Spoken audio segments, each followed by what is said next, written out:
o ñuxur a layane: Pierre, inoxi warto ñaam.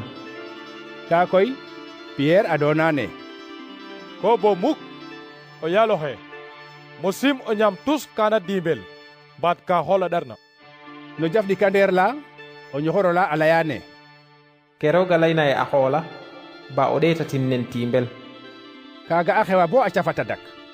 naga tiga a numtooxana asamaan ndak fo ndak.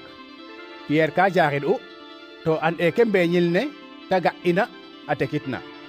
ka koy wiin we Corneille a lulid ina a laamta bo a and me mbin ne Simon a refna.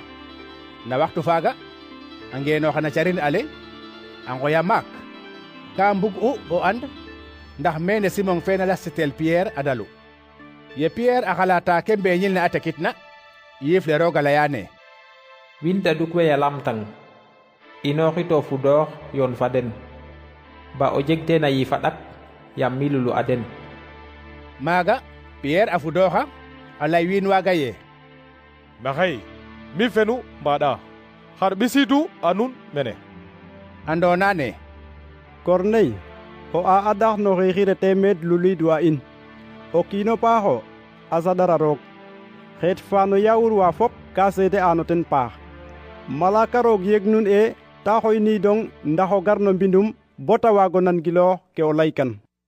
Pierre a rokna a den so a dalina den. no feetola a inooxa a yoon fa den. leng no fog wa Yope a yoonaan. no feetola a mbadu Kesare.